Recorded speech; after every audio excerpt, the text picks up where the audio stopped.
Yeah, I have a quick comment and then a quick question. But first of all, I just want to thank you. This has been a very difficult issue. And I've frankly been enormously impressed with the folks on natural resources on both sides of the aisle, even those that have different opinions that come down different places. You really worked the issue hard. It's an issue that most of us don't know a great deal about if you're not on the committee of jurisdiction. But I think the crisis is genuine and real. And, this is a pretty highly charged political atmosphere and year. Obviously, we've got a lot of folks running television commercials about this. That creates a lot of strain. I wanted to commend you and the chairman for the manner in which you guys have approached this and worked together, and the administration. I mean, there's been a real effort here to try and find common ground. And I have a lot of respect for that when I see that effort, and it's genuine, and it certainly has been in this case. You expressed some concerns that you had, and as you note, this is a compromise. Nobody ever gets everything it's done. But what were the things that most concern you that are not included in the bill? Not included in the bill, and like you said, we've gone through this process and exchanged ideas and recommendations back and forth. More of a representation. A timeline, a sunset period for the Oversight Board. I thought it was very important because one of the criticisms that you'll hear is that you're usurping control from local elected officials and their ability to be able to conduct their business in behalf of their constituents. So that area was important, concentrating on the debt and not so much on some of the other issues for the Oversight Board. That exchange, this is the compromise we ended up with in the bill. I think the other issue having to do with overtime and delaying that implementation of that in Puerto Rico and minimum wage,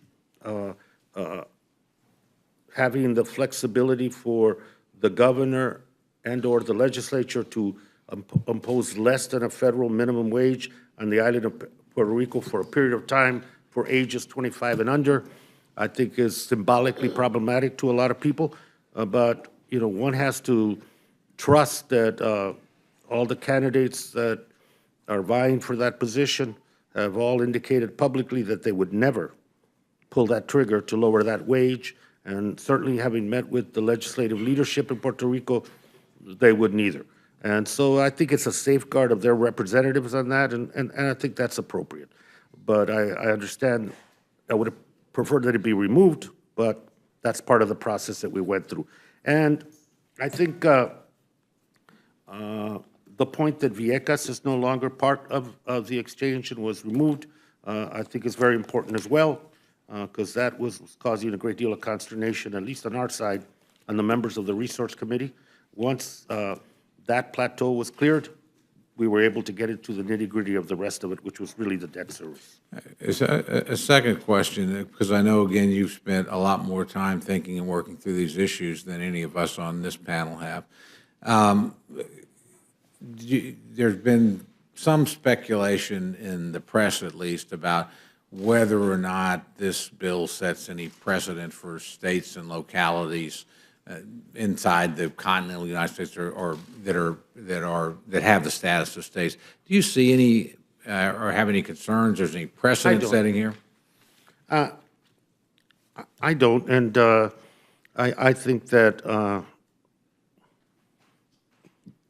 that efforts made by the commissioner, present commissioner, to try to extend Chapter 9 ability to Puerto Rico was an initial step that would have made what's available here in the United States available to the island of Puerto Rico. But this is not a precedent. And what happened in Washington, D.C. during that oversight period, during that debt crisis, is wholly different than what's going on in Puerto Rico. There was stimulus money involved there, and there was a direct influence and direct monetary support on the part of the federal government. This is not the case in this issue, although, as you mentioned earlier, earned income tax credit should be extended to the island. Medicaid reimbursement should be the same. Zika, support for the Zika virus, better pension language.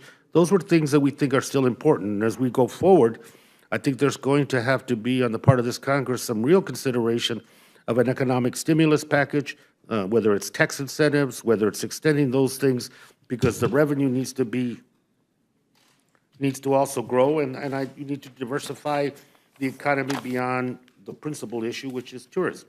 And again, I know you looked a lot at this issue, so I just asked for an opinion on this. There's a lot of the things I've read have talked about the removal of certain tax advantages that Puerto Rico used to enjoy and no longer does, and the closure of military facilities, which I understand were a major employer on the island. Have those things been material contributors to the crisis that we have now? I think the tax point that you made earlier, I think if you look, when those were removed,